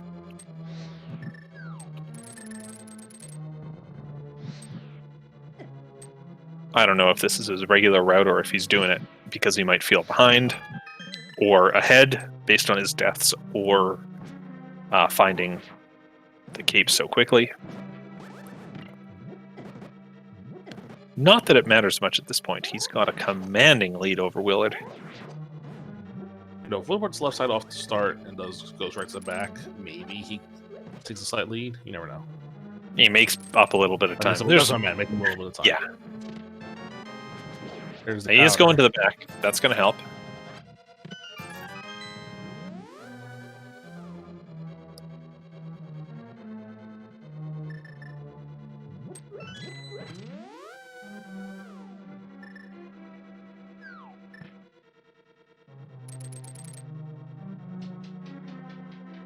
Oh, see, I didn't know you can still clip through even when the block goes off. Oh, Willard's gonna go right to the waterfall chest. Oh no, Willard! Willard! Go back! Or The cape is not this way. The cape is the other way. There's a lamp. Okay, I hate it. Alright, he's gonna go kill the boss first and then come back in. Because he's gonna think West Side Swamp is still a thing also. I guess. Both the boots are on Argus. Oh, wait, the torch is... Mickey's on. Yeah, torch isn't in play.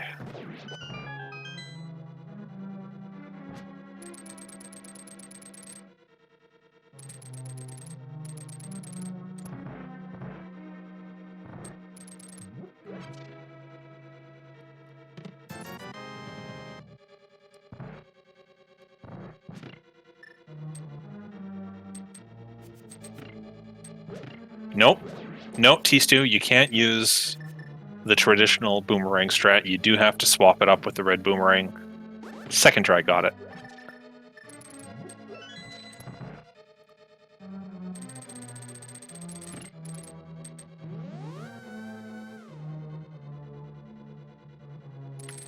And there's a blue boomerang for Willard on Argus. I think you tried to mirror out, but couldn't. I don't know which rooms you can mirror out of, which ones you can't. I think the light world dungeons you can mirror out of, but the dark world ones you cannot. I actually couldn't tell you in this case, because I never do it. I should, but I never do. Hey look, gold sword.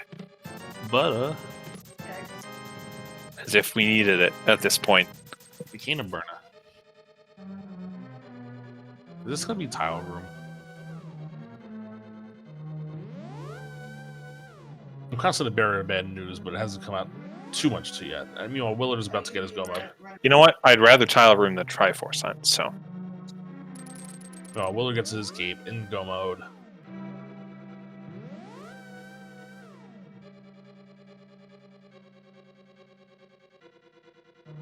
Alright, tstew. Can he do this bomb jump? Most runners used to having boots in this room, so they might have trouble setting it up, but he knows what he's doing. Yeah. You have a lot of leeway on that bomb jump, I found out.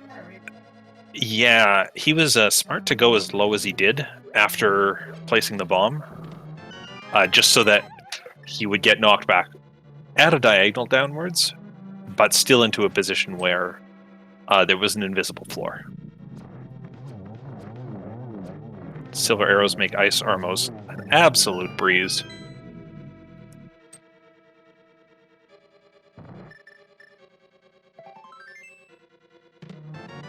Man. 21. The winner of the Gaines Tower Big Key guessing game was Lightning Duke DX. Guessed 21 on the nose. I would like to thank them for not guessing 22.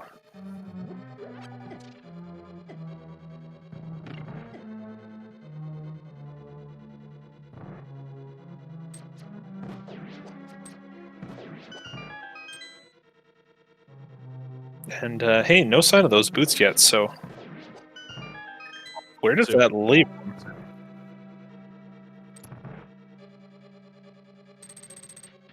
Pyramid Fairy tile room or the top of the dungeon?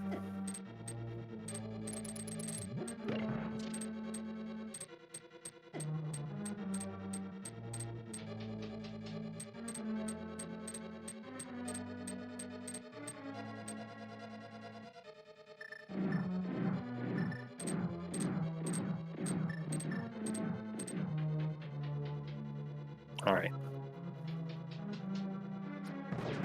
tstew's gauntlet starts out nice when he gets a 5-arrow drop, giving him plenty more ammunition to take things on.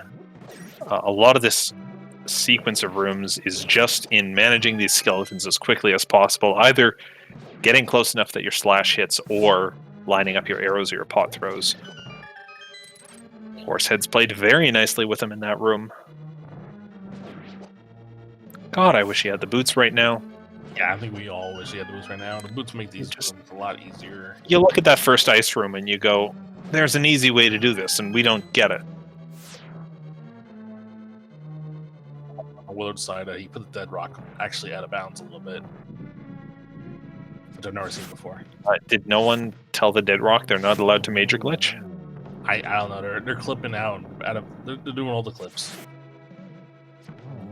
Ooh, tstew missing some mold arms or landmos, getting into a 3-cycle here and making the call of just going, you know what?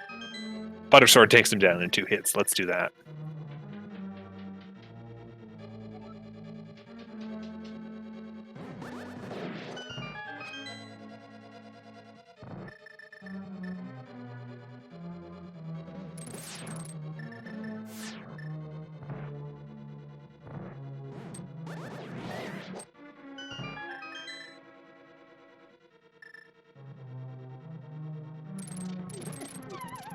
Ooh, nasty fall.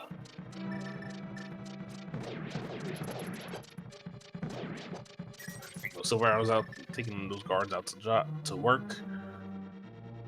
And tstew has no lamp, of course, after he skipped Waterfall Rooms, so he just gets to do this all with Fire Rod, which is fine. He entered the room with plenty of magic to pull it off.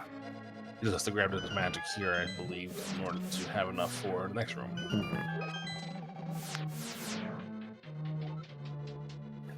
And if we didn't find those silvers, he would have had a little bit of issue maybe trying a torch glitch, but yeah, with silvers, you don't have to worry about it too much.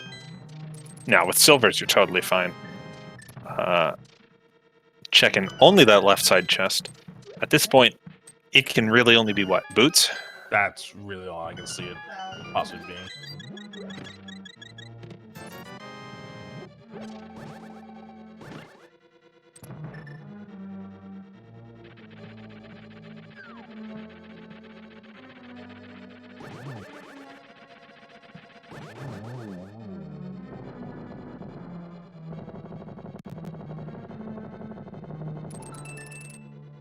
Called it. Oh my god! I called that a while ago too. I know. I know. Delete this.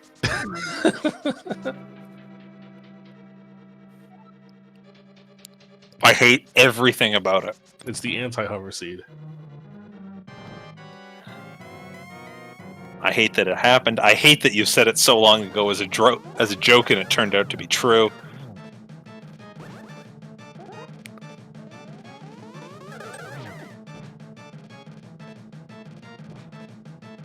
Oh, we got a. Looks like it might be a potential 3-1-2 here. Nope. Ooh. Didn't get the third hit, so still a 3-1-0. But this looks like a good opportunity too. Yeah, good. Agatha's down. 3rd cycle. Or 4th cycle. 3-1-0-2 for those of you counting at home. That is not the order the numbers go in for those of you counting at home. That's how they came out. So there you go. On to the Ganon fight. Again, we have the silver arrows. We have butter sword. The only thing we're really missing is a lamp, but that's not a huge issue. We have the fire rod, obviously. Yeah, this is going to look like 6 hits in the first phase. Nothing fancy he has to do with spins off of the trident. He just goes for 6 more spins after the trident starts spinning again. Use the hookshot to avoid those nasty fire bat hits.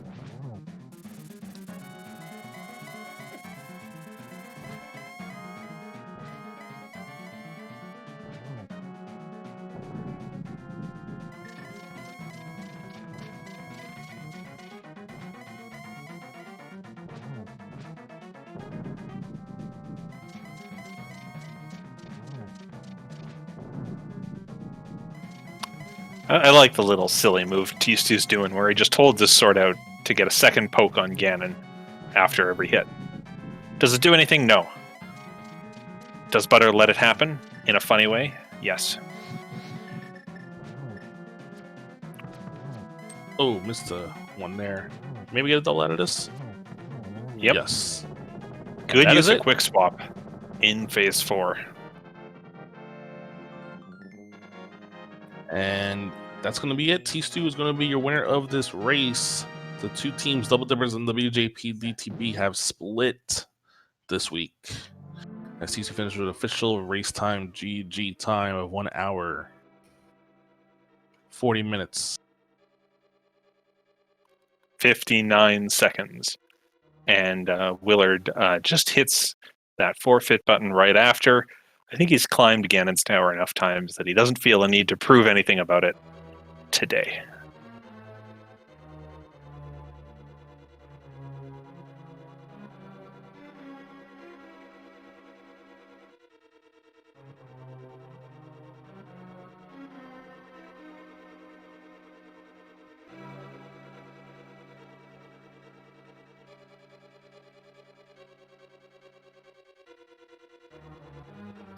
So we're going to see if we can get either of the players in here for an interview.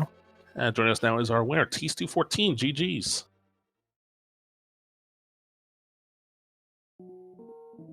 Tstew, there. You're lighting up, but I can't hear you. GG's. There you are. Okay, GG's. Yep, that basically came down to a point of it's technically an ice rod hunt, but it was a keep hunt, and you made the right call going in the swamp. Yeah, pretty much just came down to where that cape ended up being.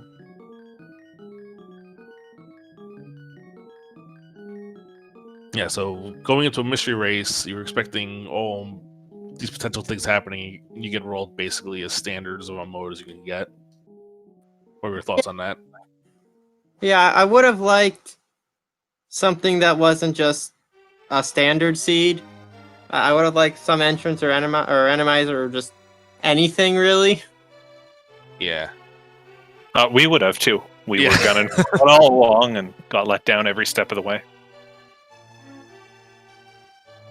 Yeah, this seed was very boring for many reasons, not just boots being on Moldorm 2, but Ice Rod Hunt. This is basically everything that's wrong with regular Randomizer. Randomizer is a great game, we all love it, but the things we hate are late boots and Ice Rod Hunts, and this one had both.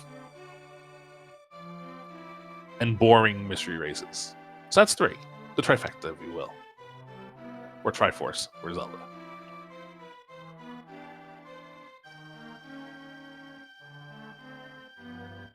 But yeah, Willard will not be joining us for an interview tonight. Understandably so, he is a little upset. It's fine though. Runners are not obligated to give interviews. But anything else you want to talk about the CTs too while you let the credits roll?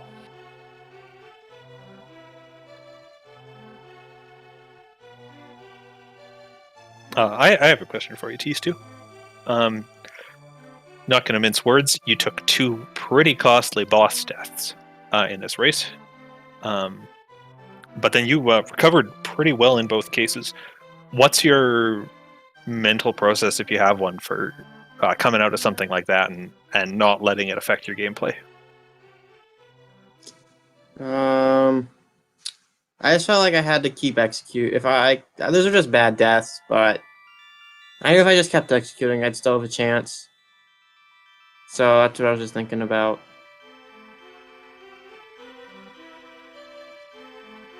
I mean, it worked out. Aside from those 2 incidents, can't think of any huge execution things on your end. And in fact, by the end, you were going just as hot as normal.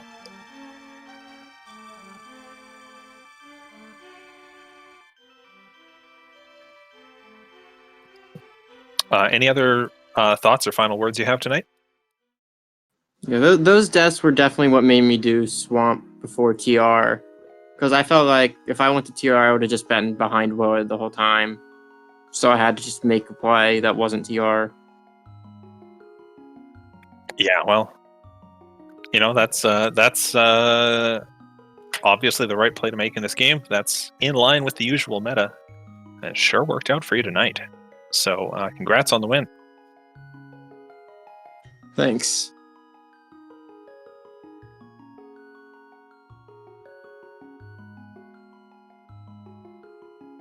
Where does that put your team in this division at this point? I think it puts us in like a 5-way tie for second. Oh, jeez. jeez. Okay. Yeah, that's exactly what it is. So, in the Mystery Miner division, you have Shackle's Digging Game at 7-3, and now you have the following 5 teams all at 6-4. Did You Check Your Boot, Double Dippers, Old Swagger Jackson, Dave Vito, our acronym WJPDTB are all at 6-4. The other 2 teams are 3-7 and 0-10. So next week, let's see what the awesome matchups are.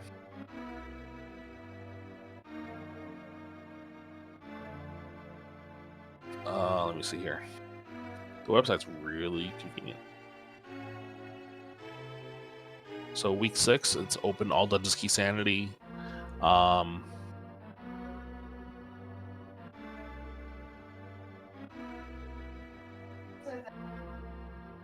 Double Dippers get to face Forfeiters Are Us.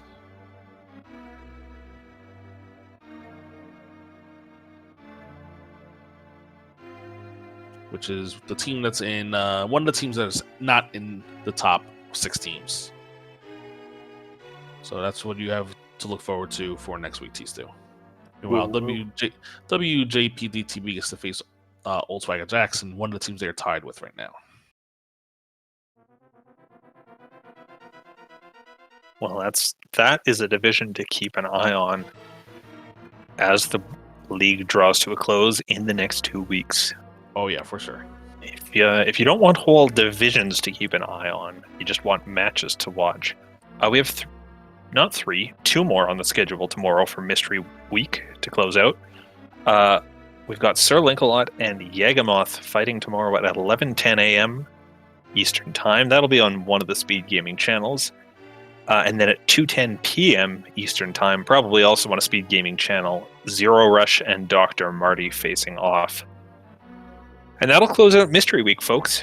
As Rambler said, coming up starting on Monday morning, super early Monday morning, by video gamer standards, I'd say, we are going to start seeing all Dungeons Key Sanity races, which tend to come in at about 2 hours apiece, fairly consistently.